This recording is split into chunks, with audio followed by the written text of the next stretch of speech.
Protests are news. Why we come on the air, why we stream online, why we call it breaking, even though, as one genuinely interested viewer put it, nothing is happening.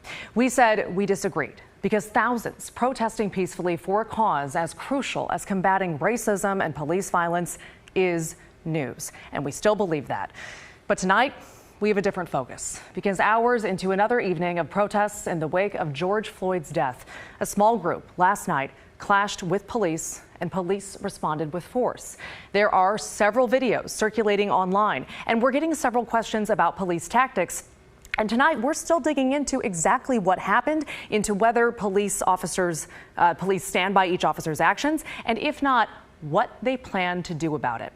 And as we walk you through what we know now, we, as always, want to hear from you. So email the story at kgw.com. You can tweet or you can post on Instagram. Our hashtag is HeyDan, or you can message us on Facebook. We are listening. And with that, let's get started. So tonight's big story drills down on just that. Let's start with walking you through what happened last night, which was the fifth night in a row of massive demonstrations in Portland. Around 6 p.m., basically, that's when it started. Thousands, once again, turned out to protest the death of George Floyd, a black man who died last week after a white Minnesota police officer kneeled on his neck for 9 minutes while 3 others helped hold Floyd down. It was all caught on camera. Some reports say Portland last night drew more than 10,000 protesters, making it one of the biggest gatherings in the entire country. And for much of the night, that massive gathering stayed peaceful. And today, some of those protesters would say they're being heard because we learned today that the state of Minnesota is elevating charges against Derek Chauvin, the former cop who kneeled on Floyd's neck. They're being bumped up from 3rd degree to 2nd degree murder. And the state is also charging the 3 other ex-cops who helped hold Floyd down while it happened. They now face charges of aiding and abetting murder. So back in Portland, a little after 9 last night, Portland police tweeted that a small group of protesters came to the fencing that was set up around the Justice Center. And they said those protesters pushed the fence back and started throwing objects. We want to be very clear. A reporter with the Portland Mercury said that she saw protesters setting off fireworks. Our crew on the ground did not see that happening. Our photographer in Sky 8 did see people pushing back against the fencing, and we definitely saw fireworks going off. We also saw police using tear gas and flashbang type devices. Now keep in mind, this started a couple blocks from Pioneer Square where thousands of people were still having their peaceful rally. Quickly, police declared that an unlawful assembly and ordered everyone to leave downtown regardless of what you had been doing. We had 2 crews on the ground and 1 in the air watching police try to clear people out, many of whom had scattered in all different directions downtown. Now, I was anchoring coverage with Laurel Porter, and around 12:15 this morning, something happened that left us speechless. And again, we've been watching police basically follow protesters who have sort of scattered throughout the city. We can only assume this is going to continue for a while. But, oh, wow. That was the multiple police cruisers just driving through that intersection. Allison, producer, is this live? You guys know what's happening? This is live. Yeah, looked a little close to some of those people down there. Yeah. All right, so we'll show you that again. That is a Portland police SUV, the first of a few, barreling through that intersection where people were moving around police barricades into the street. Those people, you can see them hurrying to get out of the way. Thankfully, it doesn't look like anyone was hurt, and our reporter, Mike Benner, was just on the other side of the square, and he went running and confirmed that no one was injured. Now, a few hours later, early this morning, police sent a press release, and it claimed those protesters were using a, quote, bucket of what was believed to be an accelerant to light the barricades on fire. They were trying to do that. Police say those officers then drove through the intersection because they wanted to stop the fire from being started. Hours after that, that detail was missing from a press conference with Portland city officials and the chief of police. So first, you're going to hear the chief in that press conference this morning address that video and address other videos. And then second, you're going to hear a KGW photographer, Dave Angier, push her to explain exactly why police accelerated at those protesters. I know that there are videos. I have seen some, but not all of them. And again, I want to say that if there is force used in these videos, that every use of force is investigated by the Portland Police Bureau. And if any of the actions last night were found to be out of policy, those actions will be addressed. So a few hours ago, I reached out to police asking if there were any updates, like, do they know who was driving? Have those officers been disciplined? What, if anything, right now is happening as a result of that? Now, typically, those answers do take a while to get, but for what it's worth, Portland police are in the middle of a press conference right now, and they said what they're seeing, what people are seeing on TV and on YouTube is, in one officer's words, the worst of the worst, and that it doesn't represent the hard work that they are doing to serve and protect. But seeing as there are more protests happening tonight and almost certainly later this week, it would be nice to hear back sooner rather than later about those specific tactics, even if they are the worst of the worst, especially given that as a result of what happened in that moment, one of those people standing in that intersection could have easily been hurt or killed. So we will definitely keep pushing. And believe me, it is not just because Mayor Ted Wheeler this morning gave us permission. I've said this before, and I'll say it again until I reach every single Portlander. Keep holding us accountable, all of us. I want to be held accountable. That is at the core of our democracy. Ask and you shall receive, sir, as long as we have the mayor's blessing. Here's another video from last night that made us raise our eyebrows. You can see Portland police spray painting the back of cars that were parked downtown last night. They were just downtown. Kristen Severin's looking into that for us. And I guess, Kristen, this is actually a tactic that police use? I guess it is. I mean, this is something we have not seen in Portland. And that video had a lot of people asking questions. You know, people wanted to know, is this even legal for police to tag cars, to spray paint cars? And at least one expert told me that he believes this could be a violation of the Fourth Amendment.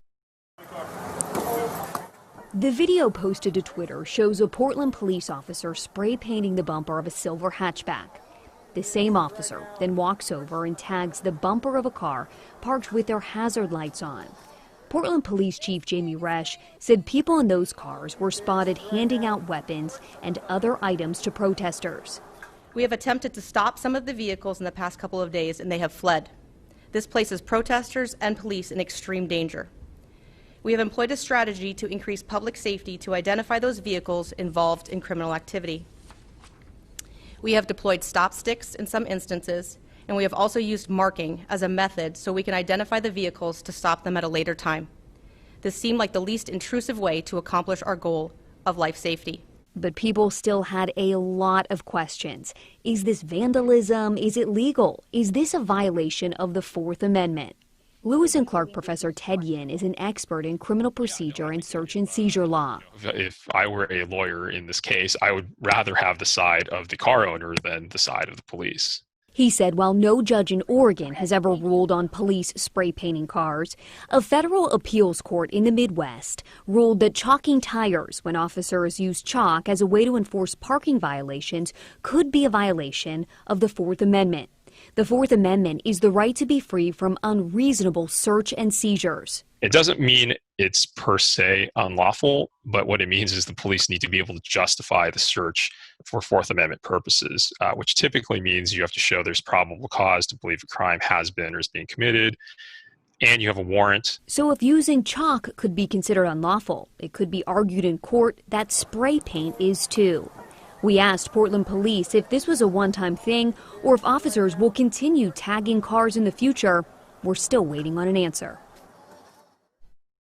So let's not forget here how many layers there are to this situation. These are police actions at a protest where people are protesting the police. That's what we're looking at right now. Right, and there's so many questions, Maggie. I mean, like Professor Yin said, you know, if the police had a reason to tag that car, to spray paint that car, then why not do more? Why not arrest the person or cite the person? And, you know, do the people in the car know why they're being tagged?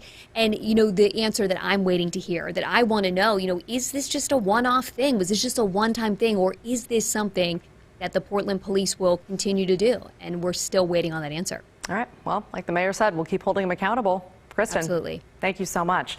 You're welcome. Well, the killing of George Floyd last Monday was, of course, a tipping point, but we cannot reiterate enough. It is one backed by generations upon generations of racism, discrimination, and violence. And this morning, during that press conference that we've been playing snippets of, the one in City Hall, Portland's director of the Office of Equity and Human Rights, Dr. Markeisha Smith, made the point much better than I ever could.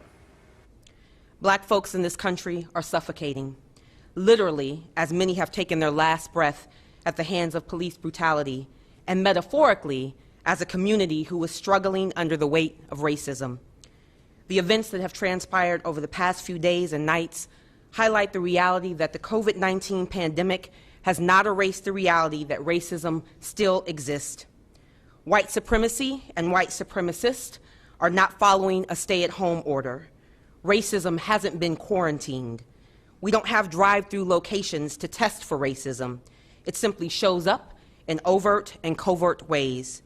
And while we anxiously await a vaccination to protect against the coronavirus, we are not looking for a vaccination for racism, because that would mean removing power and privilege, acknowledging the hate that people carry in the very fabric of their souls for Black folks.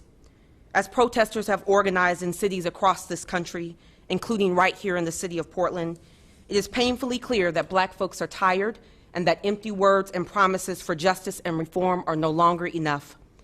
The Black community is demanding action.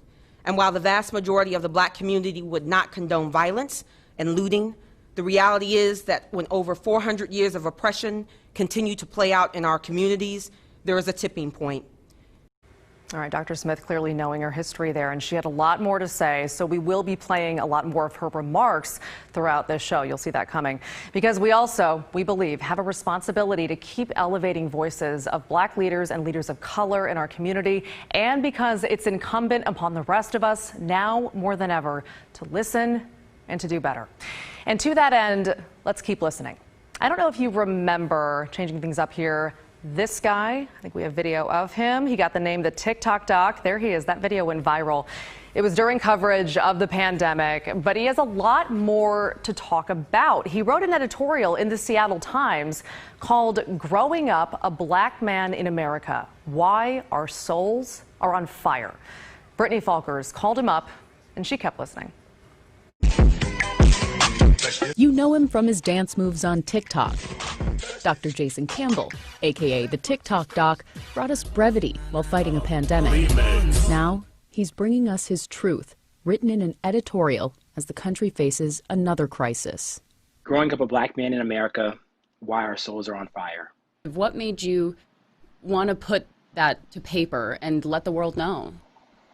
Yeah, I mean, now is such a tough time for the Black community, for Black men, for our allies that have long been unsupported. And it just felt like this is something that, when I was young, didn't necessarily understand. And as I've grown and as society has changed, I realized that now is the time to speak up. I was 7 years old. My mother yelled at me, "Stop, listen, stop. If you don't start listening to me, then you're going to get yourself killed one day." Because the cops only say stop once. Understand, we as Black men are not given the benefit of the doubt. When I leave my home, I do not walk around with a sign that reads Dr. Campbell, former student athlete at Emory University, graduate and former president of the Ohio State University College of Medicine, student body, MD, MS. I am just another Black man. Something I think is so powerful that you have written is, when you go out into the world, there's not a nameplate for your experiences, for your successes and who you are. But at the same time, sitting back and reading that, I'm like, why should you need to have a nameplate that says who you are? Can you talk about what that's like to have to feel like you have to justify who you are? Yeah, it's once again something that you maybe don't understand when you're growing up, and then it's when you have these different situations where I'm coming back from a sporting event or from some kind of event where I'm maybe looped or grouped as just another Black male, and whatever prejudice or stereotype one might give me. And so it makes you say, well, why? It makes you think like, I don't deserve this, and my counterparts and colleagues don't have to go through this, nearly not to the same level. And so it's frustrating, and it's definitely can be paralyzing and a paralytic to some, if you will. What advice do you have moving forward, how can we create and continue constructive conversations in our community? Sure. It's individual moments. It's moments where you hear something, like they say at the airport, see something, say something, hear something, say something. If you know it's not right, if you no longer want to be associated with that person or a group that you feel like is not allowing progress forward when it comes to diversity and inclusion and to being anti-racist. And that's the new thing, really, Brittany. It's the idea that it's no longer okay just to be complacent and be silent and say, well, I didn't say that word or I did not participate in that activity, so I'm okay. It's like, I need to walk against that. I need to act against that. Irrelevant of profession or walk of life, we deserve an America that gives us, Black men, the benefit of the doubt, or at least an America that allows us to breathe. That was Brittany Falkers reporting, and our thanks to Dr. Jason Campbell. When the story continues. If a city or state refuses to take the actions that are necessary, then I will deploy the United States military and quickly solve the problem for them. To say it is one thing, but can he do that? And you know that pandemic we're still in? It's not going away anytime soon. That's going to take months and months, not weeks and days.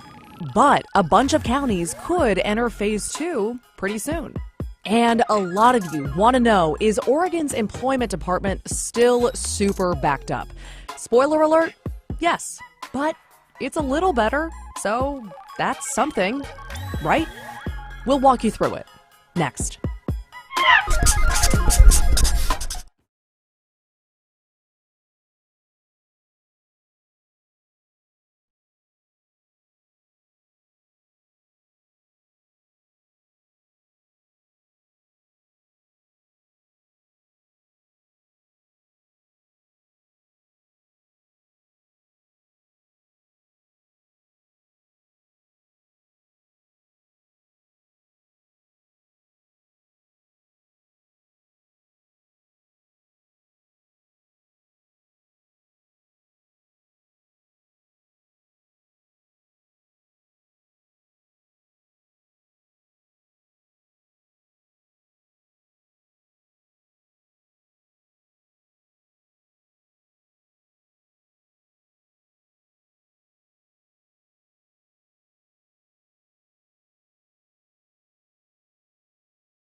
Welcome back, everybody. I'm Maggie Vespa. I'm in for Dan this week, so please keep tweeting at us with the hashtag #HeyDan. And remember, this is a show where we have a conversation with you. So if you've got a question about really anything, let us know on Facebook, on Twitter, or through email to thestory@kgw.com. To that end, Patrick took us at our word. He had a question relating to the protests and the riots, and specifically about something President Trump said on Monday. He asked, can you explain the Insurrection Act of 1807? What are the facts behind the president's statement? So for context, here's what the president said. If a city or state refuses to take the actions that are necessary to defend the life and property of their residents, then I will deploy the United States military and quickly solve the problem for them. So you heard the president threatening to invoke the Insurrection Act, and that, for reference, was signed into law in 1807 by Thomas Jefferson, and it basically lets the president deploy federal troops into cities during civil unrest or rebellion. And you might be thinking, aren't National Guard troops already in some cities, including Portland? Yes, but those troops were mobilized by individual states. Under the Insurrection Act, the president can federalize and deploy the troops himself along with other active duty military. It's actually happened a few times throughout history, like in 1831 during Nat Turner's slave rebellion, or in 1957 to protect the Little Rock Nine during the desegregation of schools, or most recently in 1992 during the Rodney King riots in Los Angeles. President George W. Bush wanted to invoke the act in the aftermath of Hurricane Katrina in 2005, but he did not. We should mention, despite what President Trump said this week, the defense secretary held a press conference this morning saying he does not currently support invoking the Insurrection Act. Now, obviously, there are two massive stories happening in our world right now, the protests and the COVID-19 pandemic. Governor Brown said this morning 31 Oregon counties could enter phase 2 of reopening as early as this Friday. Of course, they have to get approved to do it first, and if they are, then restaurants and bars would be able to expand their hours. Places like swimming pools, movie theaters, bowling alleys, and arcades could open. And religious gatherings could also increase up to 250 people, as long as there is social distancing. Now, every county that's now in phase 1 is eligible to move into phase 2, according to the governor's office. So that means everyone except Multnomah County. Portland is not even in phase 1 yet. And despite the protests, it is still planning to apply this week, officials say, and they want to start reopening by June 12th. But today, county leaders said if there is a spike in cases, potentially because of the rallies or because of anything else, that could delay that date. Bear with us as we may make a difficult decision to postpone if we see activity occurring that we believe it will be harmful for community members.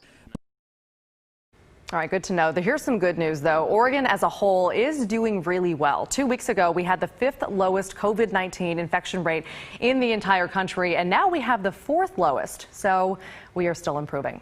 And on that subject, a viewer named Mark asked about unemployment. He wanted to know, could we get a quick update about the backlog of unemployment claims in Oregon? Would love to give you a quick update. We actually got those numbers today. They are new. Nearly 28,000 initial claims are still backlogged. 28,000. That's out of the 461,000 claims that have been filed since mid-March when all the shutdown started. But those are only traditional claims. We still have to count for the more than 50,000 self-employed or contract workers who have applied for Pandemic Unemployment Assistance, or PUA. Only about 10,000 of those workers have received their benefits, so a lot of work to do. And remember, Governor Kate Brown fired the employment director this week, so there is now a new interim director overseeing all of this. And he says he plans to improve communication, hire more staff, and update Oregonians on their claim status. Well, hey, yesterday I got an email from a viewer over along the Oregon coast telling me that hurricane has hit along the west coast. And I went back and kind of tried to figure out what exactly he was talking about. He was talking about the Columbus Day storm. A lot of people think that might have been hurricane force winds. Well, true, it was, but it was actually remnants of a typhoon. A lot of people who grew up in this area know exactly what I'm talking about on the Columbus Day storm. It happened on October 12, 1962. Now, it was remnants of Typhoon Frida, originated in the western Pacific. Now, it was the remnants of that storm that started to move through. Well, it didn't actually start off the Oregon coast. So peak wind gusts along Cape Blanco were at 145 miles per hour. This is the biggest storm to ever impact us here in the Northwest. It was an absolute mess, basically from the northern part of the California coast into British Columbia. Wind gusts up at Portland were 126 miles per hour. Now, we have some video from the KGW archive that kind of shows you just the extent of this damage. It was absolutely wild. I, of course, was too young to remember it, but my mom grew up on Bull Mountain, and she tells me stories. She grew up on a potato farm up there, and her family had to seek rescue and refuge in their cellar. She still tells me she still remembers the roof of that cellar going up and down from all those winds. It took weeks for people just to get electricity. So although hurricanes don't happen in our area off the coast of Oregon, but we do sometimes see remnants of hurricanes and typhoons. Maggie, back to you. Joe, I love that you have your mom as a source on this story. I mean, not that she lived through that, but that's crazy. Hey, Mama Ranieri is getting a little love tonight. Yeah, oh, it was wild. Yeah, it was.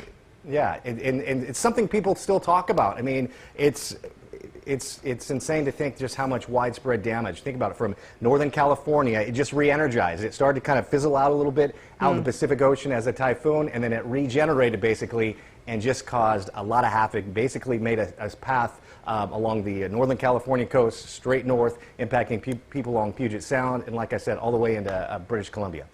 Man, that's crazy. Joe, thank you so much, and thanks to your mom as well. We appreciate it. All right, guys, we are almost to the end of the show. That means it's time to get out your phone if you haven't done it yet and talk to us. Use the hashtag HeyDan if you're on Twitter or Instagram, or just email thestory@kgw.com. We're reading your comments, and we'll address a few after the break. We need to verbalize and acknowledge the fullness of the term anti-blackness, the fear, devaluation, or abuse of black people. And anti-blackness is in full effect in our current context. And a moment of truth, black folks can no longer be responsible for carrying the burden of white fragility, white guilt, trying to fix a system that was never designed for them in the first place, and simultaneously mourning the death and destruction happening in our communities.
A lot of comments here on our coverage of the police tactics used last night. Tom said via email, the police stated tear gas was used last night as protesters pushed against a fence. My question, why was the fence placed there by police in the first place? So it was placed there by the city basically to set up a barrier around the Justice Center. Because if you remember on Friday night, that's the building which contains the Multnomah County Jail, that some protesters, a very small group, broke into and set a fire in the first floor. So the mayor said that he was going to set up that perimeter and not allow people to march through.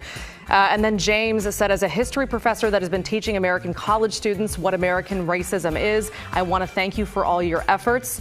And just kind of putting that in perspective there. So we appreciate you guys writing in with your criticisms, with your questions, with your comments. We are trying our best to put a very complex topic into perspective as much as possible. If you have suggestions as to how we can better do that, email thestory@kgw.com. Thank you for watching, guys. Have a good night. There must be a collective acknowledgement of the pain and trauma the black community is facing, and a collective commitment to working with the Black community to find actionable steps that are authentic and sustainable. I would offer that our city, and in fact our state, allow the space for Black folks to grieve, to feel the weariness, frustration, fear, and victimization that accompanies watching the treacherous balance of life and death play out across our news and media outlets, and that we get ready for what comes next, the removal of systems that were designed to exclude and the replacement of those systems with ones that are designed to empower. Thank you.